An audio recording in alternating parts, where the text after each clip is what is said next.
We talked about this, didn't we? Do you know who Bojangles Yes. is their shipping from? I don't know where they get their chicken from. I can't find it. Probably a farmer. Yeah. I know Wendy's gets it from Tyson, but I don't know. And then Chick-fil-A's Wayne Farms, among others, because they mentioned that in something. For you. Thank you, I know what you Learning stuff. And the two things, and that's what. Okay, this is stuff we talked about Monday, right? You stopped at disaccharides. Okay, so our disaccharides, there are two sugars linked together. So our main examples are sucrose, which is table sugar, glucose and fructose. Maltose is two glucoses together. Lactose is glucose and galactose.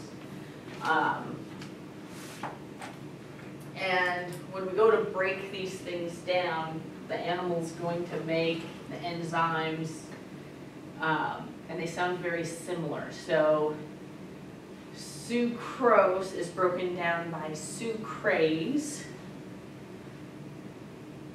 Maltose, what do you think maltose is broken down by? Maltase. Maltase. Lactose is broken down by Lactase. lactase. Which one of those would poultry not have? Lactase. Why is that? They don't, they're not mammals, so they don't get milk. They don't lactate, so they don't make lactose, so they won't break it down. So some companies will actually put lactose in the diet as far as to make it more of a, what we would call a prebiotic. So it's feeding the bacteria. And the bacteria that are going to utilize that would be, can you give me a guess? Do you guys know your bacteria yet?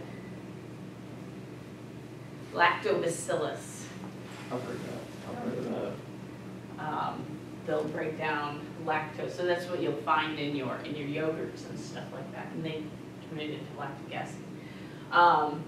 The primary way in which we're getting our carbohydrates in our diets is through polysaccharides. So these are many sugar molecules linked together. The main one that we're going to have in poultry and fish diets is going to be starch. So those are chains of glucose, and they're readily digestible, compared to cellulose, which needs bacteria to break it down. Any guesses as to structurally what you think the difference between starch and cellulose is? Cellulose is much more complicated structure. Okay, Caitlin says it's a more complicated structure. Any hypotheses? I mean, starch comes from corn, cellulose comes from plants. I would think maybe cellulose would have like something to do with fiber. Well, cellulose is the main thing that's making up fiber. Yeah. So that's providing the structural component, the cell wall. Starch is like the plant's way of storing glucose, primarily for germination. That's where you have it in the wheat and the corn, all your cereal grains. You have high starch content, so as the plant germinates, it can quickly break down that starch and have the glucose ready. So you're not going to have much fat in there. So Caitlin says it's more complicated structure. Zach, do you have any hypotheses as to what would be the main difference? One's grain, one's not. One's grain, one's not. Plant matter instead of, I mean. Let's see. Only monosaccharides can be absorbed, so only glucose, fructose, galactose can be absorbed. That's the main thing. So what's the difference between,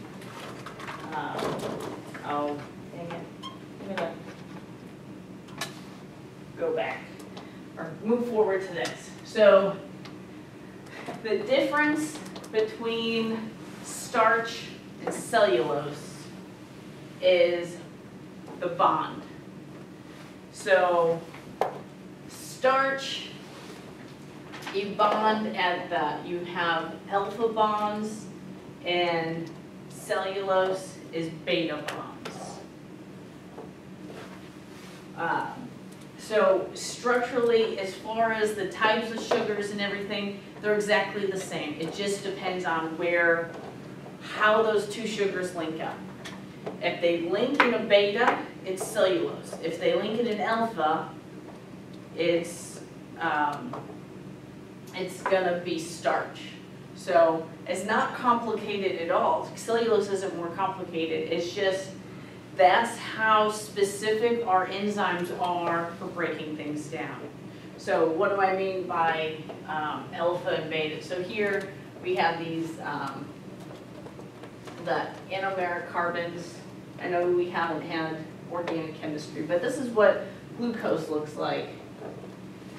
And so here you have your alpha, the hydroxyl group goes down, and your beta, your hydroxyl group, this OH group is your hydroxyl group, and that's up.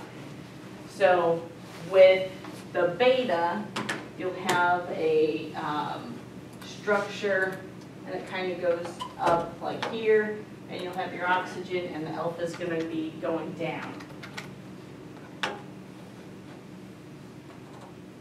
Okay. So, how do we start breaking down our carbohydrates? Our carbohydrate digestion starts in the mouth. We have salivary amylase. So although we have salivary amylase, it's not going to cause a significant amount of carbohydrate breakdown. But if you were to go and get a saltine cracker and chew it and keep it in your mouth, you'll notice over time the cracker gets sweeter. And that's because your salivary amylase is starting to break down the starch and you're getting more sugar, so that's making it sweet. But the primary thing in which we're breaking down our carbohydrates, specifically our starch, is through our pancreatic amylase. So our pancreas is secreting amylase. Where is it secreting it to? Do you guys remember?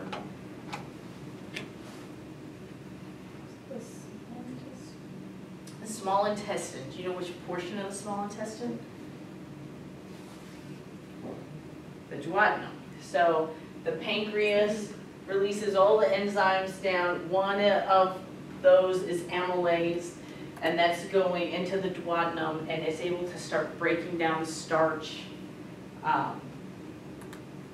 And we can't break down cellulose because cellulose is a beta 1,4 linkage, so your glucoses have that beta bond, and we can't break it down. So that's the only difference between starch and cellulose is the beta bond. No worries. So when our hydroxyl group on the anomeric carbon, which is our first carbon, when you're looking at those structures, it's on the same side of the ring as the terminal hydroxyl group here. That's when we have it as beta. So that, and I know this is organic chemistry. Main thing to know, cellulose is beta bonds. So this is what I mean here with the beta, the hydroxyl groups on the same plane. On the alpha, it's on a different plane. Have you guys seen structures like this at all yet? Have you, Zach? No. So this is essentially how this is what glucose looks like. So each one of these is a carbon. Any of this, like this is a hydrogen here. So it makes this hexose ring. And this is carbon 1. So alpha is opposite, beta is on the same side. So, like I said, it doesn't seem as, cellulose is not any more complicated than starch. It's just that little difference is what's making it to where we can't break it down.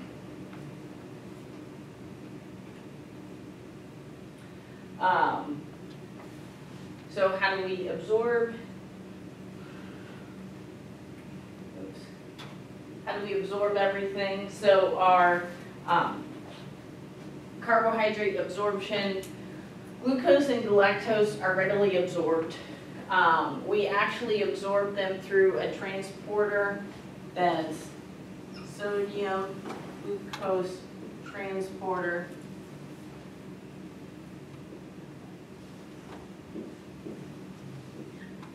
Sodium glucose transporter 1.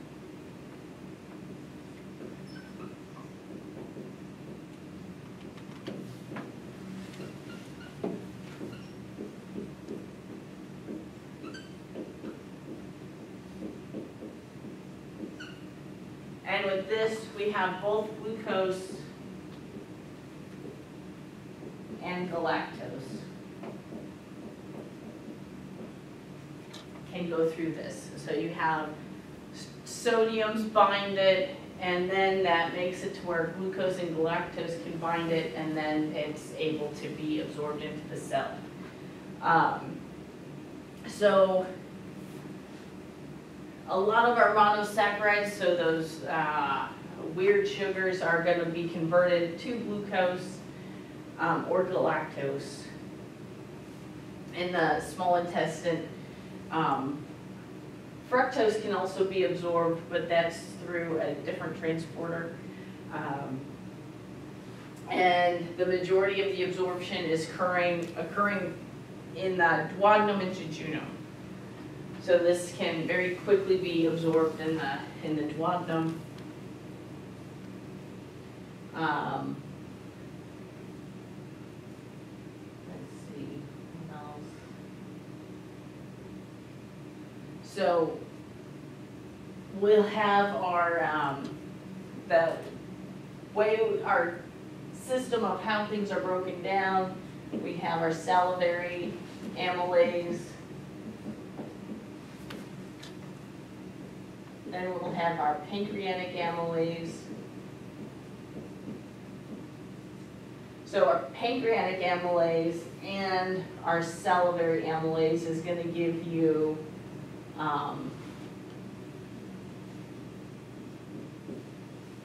maltose for the most part. And then our third thing is on our enterocyte.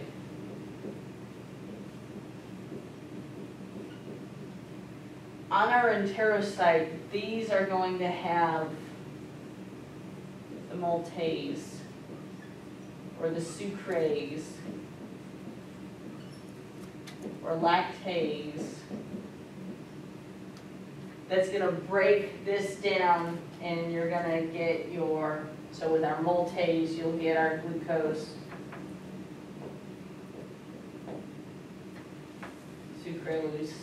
sucrase, you're going to get our glucose plus fructose,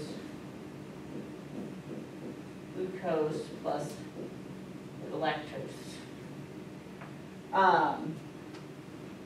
The salivary amylase and the pancreatic amylase, those are secreted as you're eating, as things, so you're going to be sending signals down,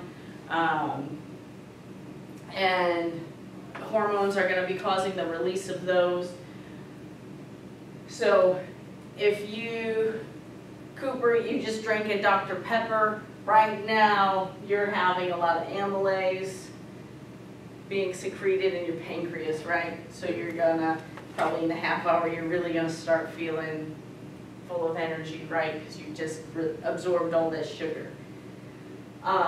Your enterocyte, your epithelial cell, and the intestine, these are always having these enzymes available. That's what we call it constitutively expressed.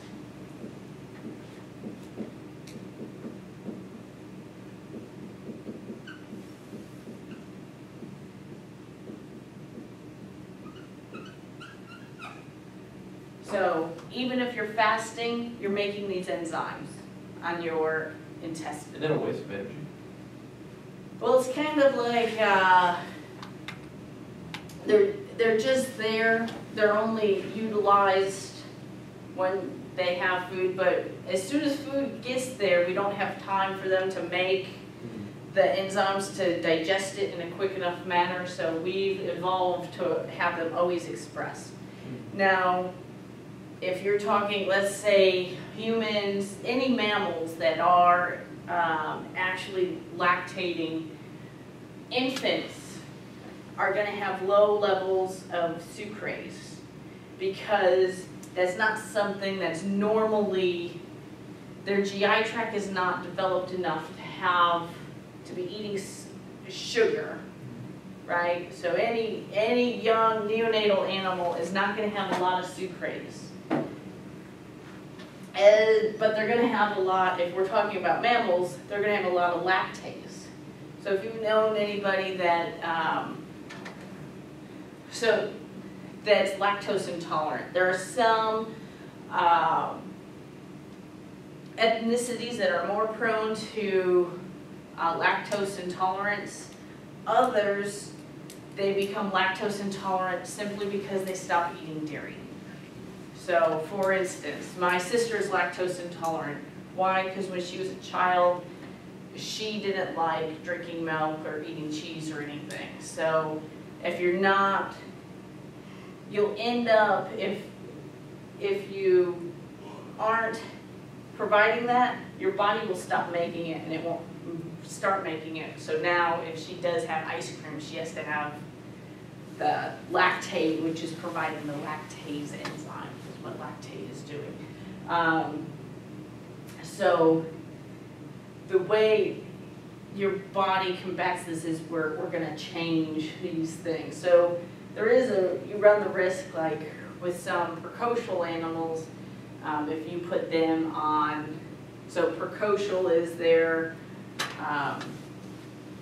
not as developed, so they will, you can't put them on a corn soy diet, like piglets. You can't put them on a corn soy diet right after you wean them. What happens if you do that, Zach? You seem like you know. Don't they scour a whole lot? So what's scour? Diarrhea. Diarrhea. So there you go. When you go and talk to Prestige on Monday, you'll be able to say, I know. So piglets require whey protein in their diets because they don't have the ability to break down a corn soy diet like a chicken can. Okay. Do you guys have any questions on carbohydrates at all? Is this pretty much like universal to all non-ruminants as far as like absorption goes in the small intestine? Yeah, for the most part. The biggest thing is going to be the enzymes that the enterocytes have. So poultry and fish aren't going to have lactase. They can't break it down. So if nothing else, if you give too high amount, you're going to cause them to have diarrhea. Because it ends up being fermented by the bacteria in the small intestine and going to be changing the pH, and it's going to result in diarrhea if you give a high amount of it. And that stuff is nasty. What? When the whole house goes scouring. Yeah, that's not fun. So, but a piglet that's just weaned, and Zach, can you inform everybody when piglets are weaned, what age they are? You know? 6 weeks, 6 to 8. No. 3, 4. We were on a 3 week. It's like 18 to 21 days. Oh, so 3 weeks, or almost 3 weeks. Yeah, because it was almost every, because we That put it makes on sense. Cows won't the third be week very quick. about Wednesday. And we'd move every pig over to the lecture bowl. Right. So they're still, their GI tracts are still really immature, and they don't, if you put them on a corn soy diet when they're weaned, you're going to get diarrhea because they can't digest it. So they'll have a lot of sucrose they can't break that down. Yeah. As far as like algae and stuff goes, I remember fish are first eating that, like what are they breaking down? Is it cellulose and algae or isn't it just it's plant matter? What enzyme would that mainly be? I don't know much about algae in the, Like rotifers and stuff like what is technically the nutrients really? Is it just fats and carbs? Because I don't think it has that much protein really. Whenever I'll have to look into that. I know that there's a lot of the fats in algae, because they'll use algae to make the omega-3s. and DHA now, I think. Yeah, DHA is an omega-3. Oh yeah.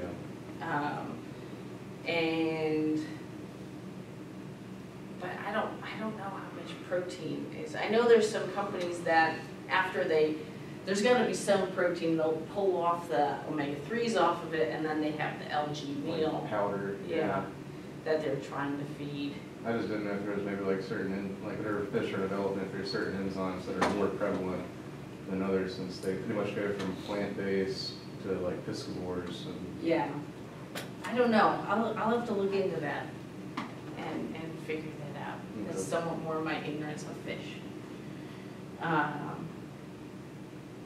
But I'm gonna guess that their GI tract is developing, you know, as they grow to where they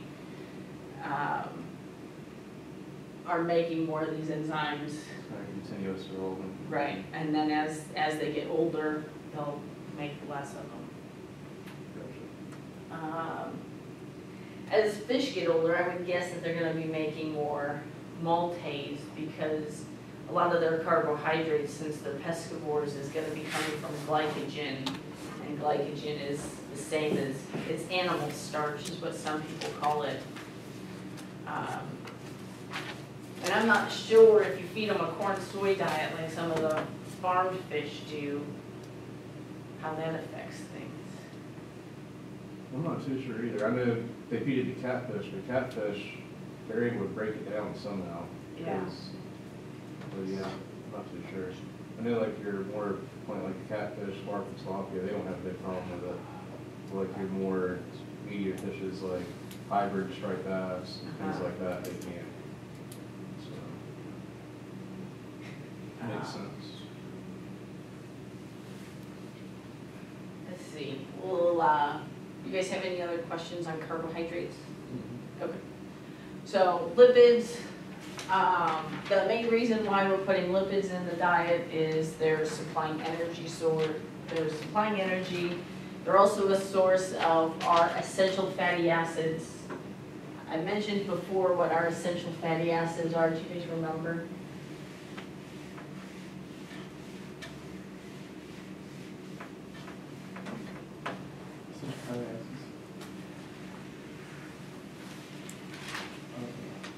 Say it again, I was right. What? Say it again, I was right. So our essential fatty acids are our linoleic, Oh, yeah, linoleic, yeah. linoleic, and arachidonic. That was my favorite one. Of course, it sounds like a dinosaur. Linoleic is omega-3, linoleic is omega-6, arachidonic is omega-6. Linolenic can then go and make your DHA and your EPA. I don't remember how to pronounce the actual long names of DHA and EPA.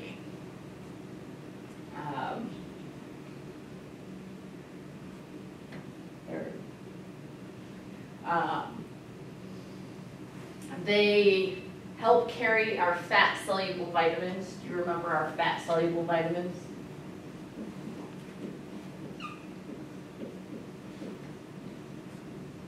Fat soluble vitamin A, C, maybe not C, D, D, E, E, and So you need fat to absorb these. Now, D you can make, K you can make, well you don't make it, but the microbes make it, you can absorb it. So A and E are the more critical ones that we're providing in the diet. D we provide in the diet mainly because we're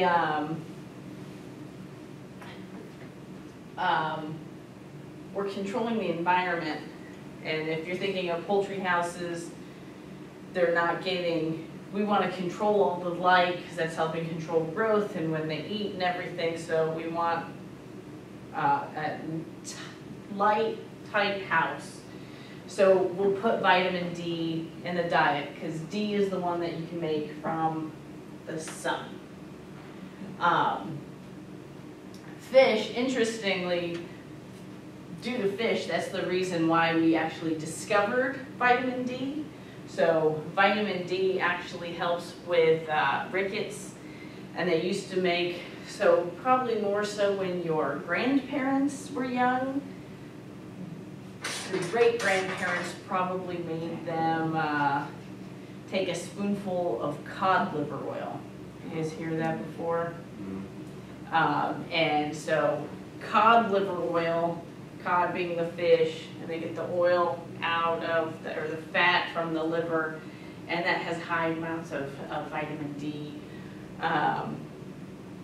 And the theory on how the fish end up having such a high amount of this, because they're not really exposed to the sun, especially the bigger fish, but it all comes from the phytoplankton that the young fish are eating, the mackerels and all that stuff, right? It's that big little fish. So they're eating the Phytoplankton is like the, like, not krill, but pretty much like algae. Yeah, but they're able to synthesize vitamin D, and they're making D3. And so as the fish, especially as they get older and they become pescivores, that's how they get their vitamin D, and why fish end up being a good source of it. But you need fat in your diet to absorb these. So the fads in the 80s and 90s, especially in people like low fat, no fat, whatever, actually puts you more at risk of becoming deficient in vitamin A, vitamin E, and D. They're also, who were you question? So can you go without carbs, without like carbs and only use fats for energy, like a keto diet or something? That's You can. another diet. Yeah. So would you consider lipids more important than carbs? I don't know if I would say that they're more important, but having a high carbohydrate diet where, for a human, 50 to 60% of your calories coming from carbohydrates is what's they're now discovering leading more to the obesity epidemic and causing people to have more fatty liver disease, is having the high carbohydrates. Because essentially you're taking those carbohydrates and storing them as fat is what ends up happening. But the other reason why we need fat is we need them for those cell membranes. Do you guys remember what our cell membranes look like? This is them little. Yep. So you'll see them drawn like that. So the squiggly marks are our lipids. These are our phosphate groups. So you need the fats to make our lipid bilayer. They're also a precursor for a lot of our hormones. So all of our steroid hormones, we have leukotrienes, our prostaglandins are all coming from fats.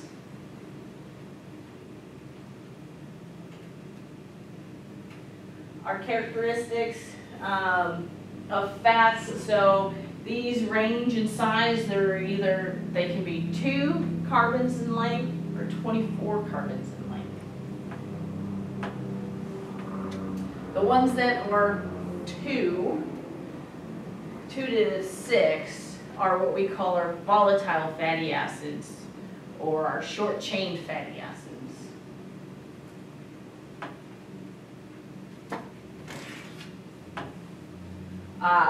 And then we have the different characteristics. So we have our saturated fatty acids. So these don't have any double bonds in them. Well, remember what your double bonds look like? 2 lines. So we'll have, typically what we're going to have is a carbon, and then it actually ends up doing this. Then we have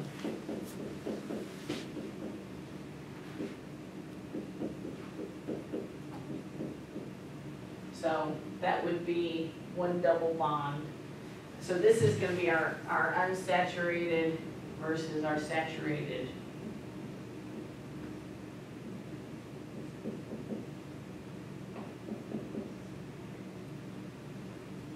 So part of the reason why these can be solid at room temperature is because it's easier for them to stack on top of each other, if that makes sense. So they easily stack, so that makes it more solid compared to our unsaturated fat having these little kinks in it. They can't really stack, so that's why it ends up becoming more of a liquid. Our most common are going to be palmitic,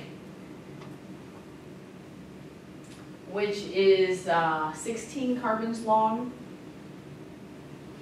That palmitic acid is the one that your body's making. When you're synthesizing fat, when you've drank a lot of Dr. Pepper, and you now need to store some of that sugar, your body is making palmitic acid.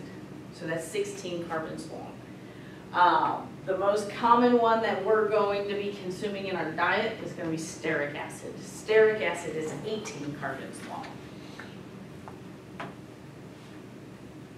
Does that make sense? Okay. Your head's not hurting or anything? Just kidding. It was a long night on that side. Yes, So our unsaturated fats, this is where we have 1 or more double bonds. So this is 1 double bond. If we were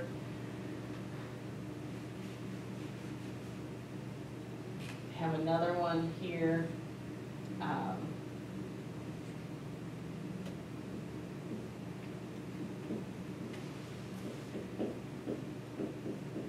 so this would be 2 double bonds. The more double bonds that you have, the more liquid it becomes at room temperature. It can stay liquid at a colder temperature. So let's say, for instance, olive oil. Do you guys know the main type of fat in olive oil? That's has 1 double bond. It's oleic. So if you were to take olive oil and put it in the fridge, 48 hours later, it's going to be solid. Yeah, it's so cool. Yeah, I remember doing that for like a second grade science experiment.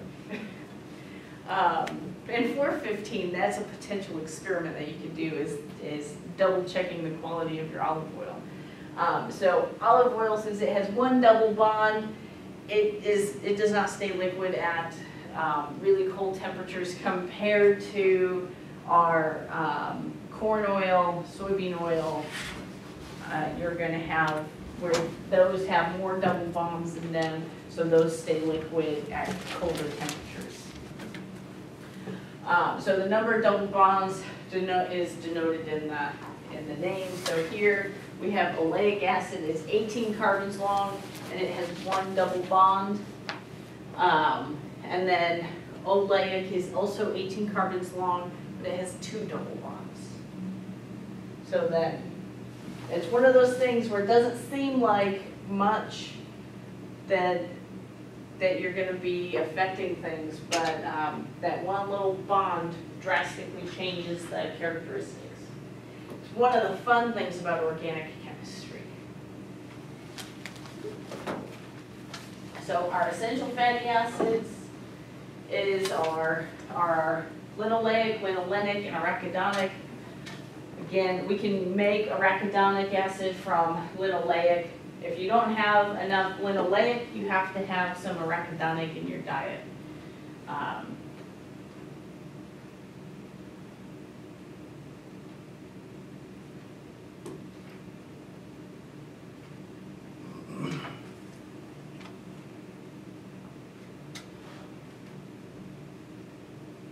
Now, I made these a few years ago, and I got really into the animations, and now it drives me nuts. I gotta go and fix those. So this is essentially what I was saying before. As your saturation increases, the melting point decreases, or you can think of it as the solidification point decreases. So you can take vegetable oil, put it in your fridge, and it's gonna stay liquid. Where if you take your olive oil, it's gonna stay, it's gonna become solid at that colder temperature. One of the ways that we can determine the unsaturation level, and it's also a good way to determine the rancidity of our oils, is looking at our iodine number. So you can put iodine in with the fat, and essentially what ends up happening is here, the iodine can go and break, and it'll bind there. We'll say it'll bind here. So then you have more iodine. So it breaks those double bonds, and then you can count the number of iodine that there is. But if you have a saturated fat like here, there's nowhere for the iodine to break the bond, and so it's not going to bind. So our saturated fats have lower iodine numbers than our unsaturated fats. And it also tells us rancidity. Do you guys know what rancidity is? How long it stays good?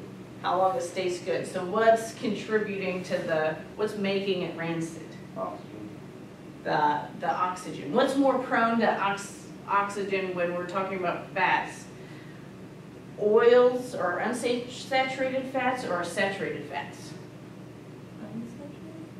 Or unsaturated fats are more prone to oxidation because they have these double bonds. So you could use the iodine test to look at the quality of your vegetable or your fish oil quality. And if you have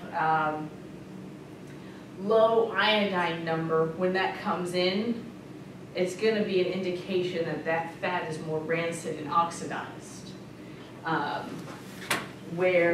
Because the oxidation is going through and it's hitting those double bonds. Where if that's already been oxidized, the iodine can't bind anywhere, you're going to have a lower iodine number. So you want a higher iodine number to give you a good indication of good quality fat. Does that make sense? You following, Zach? Is your head hurting? Yeah. All right, we'll stop here, or I'll finish this last point. So we also have, we say a lot of times with our essential fats, we're talking about, we'll say omega numbers. So omega is noting where the double bonds occur, starting with the terminal methyl group. So actually this would be like, this is wrong, I don't even know what it drew. So this should be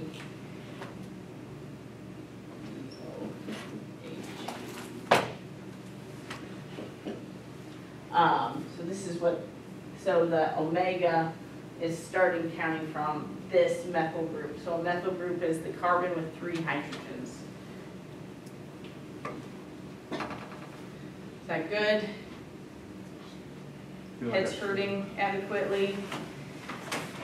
Maxed out for Friday?